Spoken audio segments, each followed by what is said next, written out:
तो सुनने में ये आया है कि 18 से 22 सितंबर तक संसद में एक विशेष सत्र चलेगा। तो सब लोग ये उम्मीद किए बैठे हैं और एक क्वेश्चन है कि क्या संसद में केंद्र सरकार बीएड वालों के लिए कोई अध्यादेश लाएगी या फिर नहीं लाएगी, यानी 7 बार बोल रहे हैं पढ़ने लिखने वाले छात्रों को राजनीति से दूर रहना चाहिए हैं? अबे पढ़ाई लिखाई में ध्यान लगाओ, आईएएस बनो और देश को केंद्र सरकार की बात हो रही है यहाँ पर। तो 18 से 22 तक मान लीजिए कुछ 4-5 दिन के आसपास रहेगा। इस वजह से जो संसद का लाइव चलेगा तो उस पे जितने भी बीएड डिग्री धारक होंगे टीआरपी ऑलमोस्ट बढ़ा ही देंगे। और देखना भी ये भी रहेगा कि 4-5 दिन तक उनके समय वमय भी टीवी के सामने ही गुजरेगा। देखेंगे कि बीएड वालों का नाम कहीं ले रहे हैं या फिर नहीं ले रहे हैं। तो ऑलमोस्ट तैयारी है सबकी कि संसद चलेगा, टीवी के सामने बैठना है कि कहीं बीएड की बात की जा रही है या फिर नहीं की जा रही है। अब देखते हैं सरकार का जिगरा कितना मजबूत है कि लगभग जो एक आंकड़ा बताया जा रहा है कि 1 करोड़ के आसपास बीएड डिग्री धारक है, तो उनसे पंगा लेगी या फिर नहीं लेंगी, क्योंकि थोड़ा सा 10% 20% का भी मोड़ इधर उधर हो गया तो वोट बैंक में सीधा असर तो पड़ेगा, पड़ना ही भाई मजा आया। और मैं ये जो मजा है हिंदुस्तान के हर व्यक्ति को है। जाहिर सी बात है पड़ेगा ही। तो चूरन देने का काम हो सकता है करे बीएड वालों को, अध्यादेश लाएं या फिर उसकी बात करें, लेकिन अध्यादेश लाने में जहां तक समय है, चलिए आगे की बात बताते हैं, नहीं तो इसी में ही उलझे रहेंगे। क्वेश्चन ये था कि इस सत्र में क्या देश के प्रधानमंत्री और हमारे देश के केंद्रीय मंत्री धर्मेंद्र प्रधान जी बीएड डिग्री धारकों जिनकी संख्या लगभग 1 करोड़ से भी अधिक है, उनके हित में कोई कदम उठाएंगे या फिर नहीं उठाएंगे, क्योंकि बीएड के छात्र केवल सरकार की लापरवाही के कारण ही बाहर हुए हैं। मैं तो अभी कह रहा हूं एनसीटी पे केस कर दो, जिससे छात्र लगातार धरना प्रदर्शन, ट्विटर कैंपेन और अन्य माध्यमों से लगातार सरकार पर दबाव बनाने की कोशिश में लगे हुए हैं। पिछले कुछ दिनों से लगातार सोशल मीडिया में ये न्यूज चल रही है कि संसद के विशेष सत्र में कुछ 10 बिल पास होने वाले हैं, तो क्या उसमें बीएड का भी बिल हो सकता है? तो उत्तर है हाँ। तो ये एक बहुत ही इंटरेस्टिंग न्यूज है कि जो 4-5 दिन जो विशेष सत्र चलेगा उसमें 10 बिल पास होने हैं। अब इंटरेस्टिंग बात ये है कि क्या इसमें बीएड वालों के लिए भी केंद्र सरकार कोई बिल लाने वाली है, और अगर लाएगी, मैं तो कहता हूं सरकार ले आए, पास 100% होना है, क्योंकि कोई भी सरकार इस समय छात्रों से पंगा नहीं लेगी, चाहे बेमन ढंग से ही, क्योंकि जानते हैं ना कि बीजेपी कोई भी बिल लाती है तो विरोध करना विपक्ष का काम होता है। हमारे मन से चाहे जो भी समर्थन कर देती हो, लेकिन डर रहता है।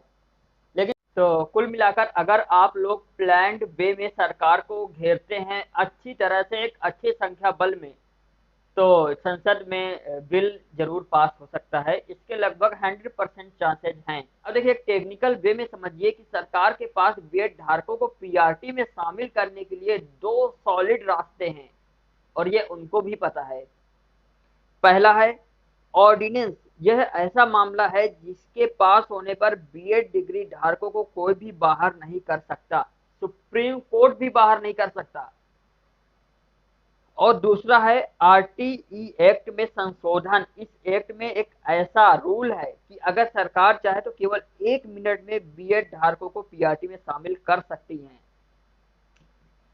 तो आप लोग समझ ही गए होंगे कि आपको करना क्या है, खेल कहां पर हो रहा है। या फिर देखिए सरकार चाहे तो सब कुछ कर सकती है ना। तो इसका मतलब ये नहीं कि सुप्रीम कोर्ट के फैसले को पलटा जा सकता है, ऐसा नहीं। सुप्रीम कोर्ट की उनकी अपनी अलग रिस्पेक्ट है, लेकिन अगर सरकार चाहे तो बहुत कुछ कर सकती है।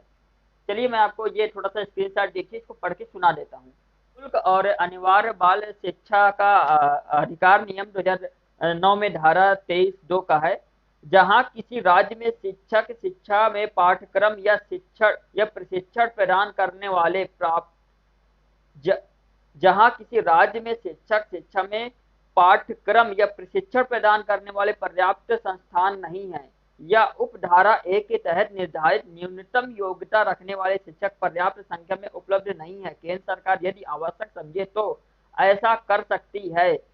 अधिसूचना द्वारा शिक्षक के रूप में नियुक्ति के लिए आवश्यक न्यूनतम योग्यताओं में 5 वर्ष से अधिक की अवधि के लिए छूट दी जाएगी, जैसा कि उस अधिसूचना में निर्दिष्ट किया जा सकता है, बशर्ते एक शिक्षक जो अधिनियम के प्रारंभ में न्यूनतम योग्यता नहीं रखता हो, जैसा कि उपधारा 1 के तहत निर्धारित किया गया है कि 5 साल की अवधि के भीतर ऐसी न्यूनतम योग्यता हासिल करनी होगी।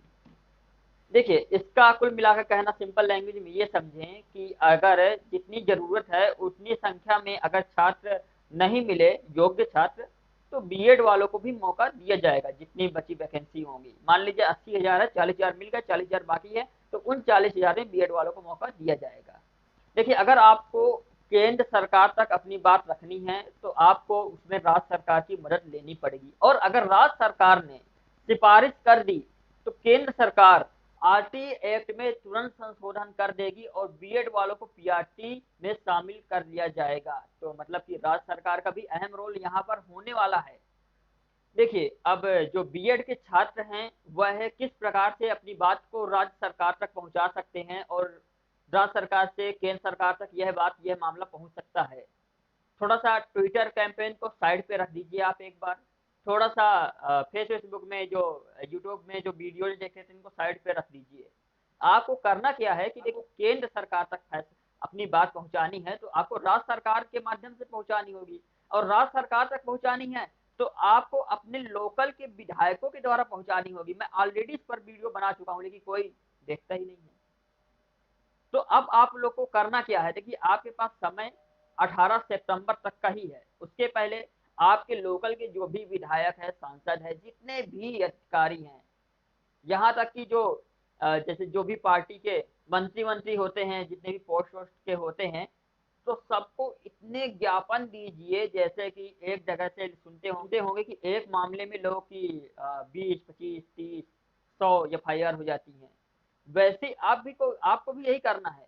देखिए, अब रास्ता क्या है इसका, अब रास्ता यह है, जैसे कि आपके घर में लाइट खराब होती है तो डायरेक्ट आप उसके मालिक से संपर्क तो नहीं करते हैं, वैसे इसका भी फार्मूला है कि अगर आपको अपनी बात केंद्र सरकार तक पहुंचानी है, उससे पहले राज्य सरकार तक पहुंचानी होगी, राज्य सरकार के माध्यम से।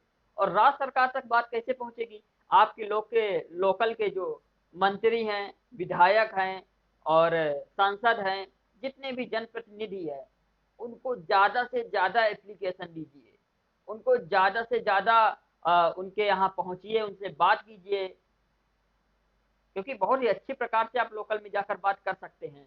आप अपने लोकल में हर जगह एक छात्र समूह बनाइए, ग्रुप बनाइए, जगह जगह प्रदर्शन करिए, थोड़ी देर के लिए सड़कों पर धरना प्रदर्शन कीजिए, ठीक है, रैली निकालिए, लेकिन शांतिपूर्वक ढंग से। उनको लगे कि वाकई में आप बात पहुंचाना चाहते हैं। डीएम, एसडीएम, जिसको जिसको आप पाएं उसको उसको ज्ञापन दीजिए। इतने ज्ञापन की संख्या हो जाए कि आपके विधायक को भी लगने लगे नहीं, जो मैटर है, जो मामला है, संवेदनशील है, इसको ऊपर तक पहुंचाना चाहिए। तो कुछ भी करके राज्य सरकार तक अपनी बात पहुंचाइए, और उनको लगना चाहिए कि एक संख्या बल है, और अगर हम उनकी बात नहीं सुनते हैं तो हमारी वोट बैंक पर काफी असर पड़ सकता है।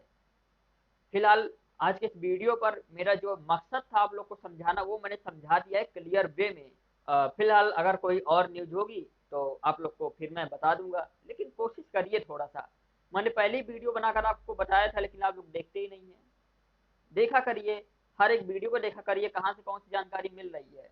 तो चलिए आज के इस वीडियो को यहाँ पर समाप्त करते हैं। आई होप कि आप लोग के लिए कुछ अच्छा हो और संसद में बिल आए, पास हो, कोशिश करें आप लोग। धन्यवाद।